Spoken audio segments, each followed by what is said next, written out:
मृत हो गया वह शरीर, तो स्पर्श करने से आप अशुद्ध हो रहे हैं। तो मेरे भाइयों, मेरी माताओं, मुझे यह बताओ कि वह जीव जिसको काटा जा रहा है, आजकल जो उसका बिजनेस करते हैं वह हलाल करते हैं।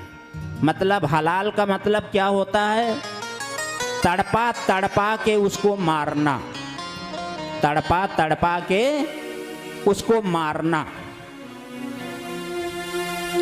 जब उस जीव को आप बोटी बोटी बनवा करके, किलो में तौलवा करके अपने घर के अंदर लेके आते हैं, रसोई में, जहाँ किसका वास होता है? माता अन्नपूर्णा का। किसका वास है? माता अन्नपूर्णा का वास है। वहाँ उसको लेकर के आते हैं और उसको बड़े गौर से, जैसे आपने बहुत बड़ा युद्ध जीत लिया हो, इतना प्रसन्नता से उसको छेंक बघार करके तेल मसाला डाल करके पका करके और दे खींच के करते हैं। तो इतना करने से आपका घर अशुद्ध नहीं हुआ? आप एक मरा हुआ जीव खा रहे हैं, आपकी अंतर आत्मा में स्वयं भगवान वासुदेव विराजमान हैं, उनको तकलीफ नहीं हुई? क्या यह भक्षण करने के बाद में वह मधुसूदन क्या आपके हृदय में विराजमान रहेंगे? क्या आप मनुष्य कहलाने के योग्य हैं? राक्षस हैं या मनुष्य हैं? जब समुद्र मंथन हुआ उस समय मदिरा भी निकली, लेकिन वह मदिरा किसके हिस्से में गई? राक्षसों के हिस्से में वह मदिरा गई। और आज का व्यक्ति महाज्ञानी, महाबुद्धिमान, पढ़े लिखे लाड़ साहब बने, लेकिन राक्षस बन करके रह जाना, 2 घंटे की बेहोशी के लिए सुबह से शाम तक की हुई परिश्रम, मेहनत, पसीना बहा बहा करके जो कमाया है सुबह से शाम तक, उसको भट्ठी में जा करके ये गिन के चले आना।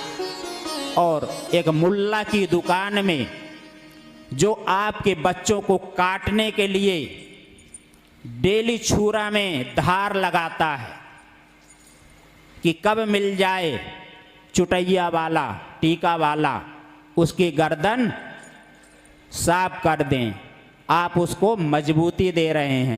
उचित इसमें सभी सनातन धर्म को प्रेमियों को सोचना अनिवार्य है या नहीं?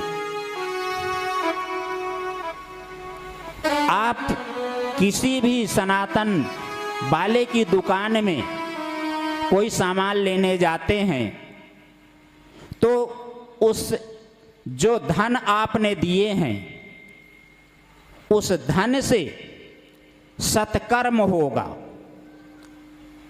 तो भले ही उसने आपके पैसे से, आप उसको जब पैसा दिए हैं तो कुछ न कुछ उसने आपको वस्तु दी है या आपका काम किया है, उसके बदले में आपने उसे पैसे दिए, लेकिन उसके बाद में भी अगर आपके दिए हुए पैसे से सत्कर्म होगा तो भी आप पुण्य के भागीदार हैं। और आपने पैसा दिए और वह पाप के कार्य में अगर वह आपका धन इस्तेमाल हो रहा है तो भले ही आपने उसे सामग्री खरीदने के बदले में धन दिए हैं, लेकिन पाप के दोषी आप अवश्य हैं। इसलिए कि अगर आप उससे वह सामग्री ना खरीदते तो उसको वह धन ना मिलता। और उसको अगर वह धन न मिलता तो सनातनियों की गर्दन उतारने की वह तैयारी कहां से करता? हिंदू धर्म को मिटाने के लिए वह तैयारी कहां से करता?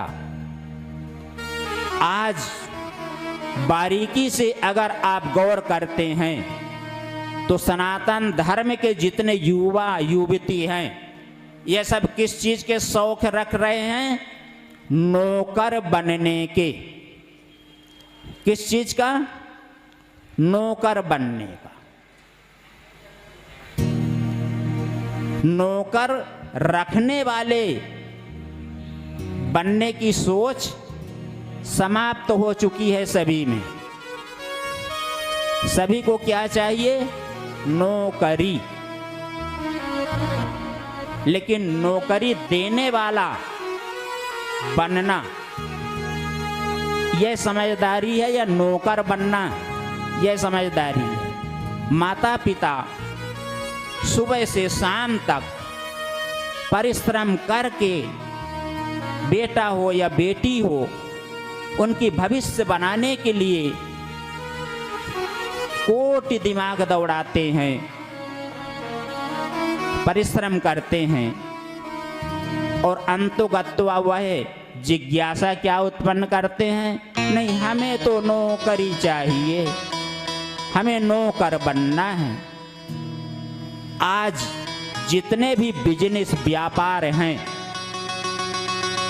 किसी भी लाइन में आप चले जाइए, जूते चप्पल की दुकान, कपड़े की दुकान, ऑटो की रिपेयरिंग की, मकान बनाने की, टेंट की, किसी भी सब्जी भाजी की, फल फूल की, किसी भी व्यापार में आप चले जाइए, वहाँ कौन पैदा हो रहा, कौन बढ़ रहा है भैया? और उसको बढ़ा कौन रहा है? हम सभी सनातनी उसका सपोर्ट कर रहे हैं।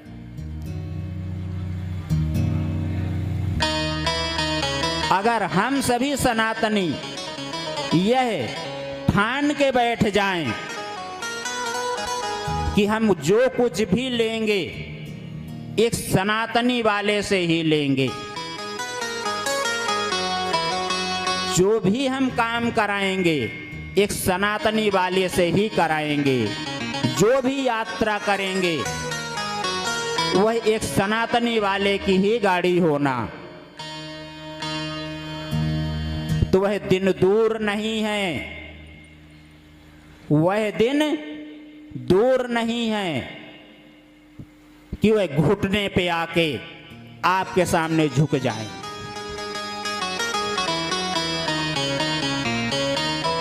अपनी सोच को बदलना अनिवार्य है, अपने आप को एक दिशा देना बहुत जरूरी है। अभी नहीं तो कभी नहीं। जो करना है, जिस प्रकार से कहा गया है, काल करे सो आज करे, आज करे सो अब, पल में प्रलय होएगी, बहुरी करोगे कब। अच्छाई का जो मार्ग है उससे को करने के लिए कभी वादा नहीं करना चाहिए। वादा किस चीज का करना चाहिए मेरे भाइयों? बुराई का काम। जो मैं आपको बता रहा हूं यह आप स्वयं बताइए कि अच्छाई का है या बुराई का है। सनातन धर्म इससे बचेगा कि मिटेगा? बचेगा ना? नहीं तो बंगाल में प्रत्यक्ष का प्रमाण है।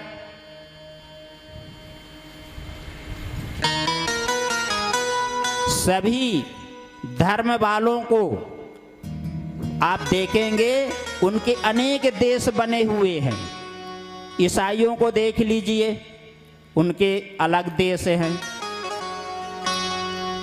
मुसलमानों को देख लीजिए, उनके कई देश हैं और कई देशों पे वह आंखें गड़ाए बैठे हैं। कई देशों में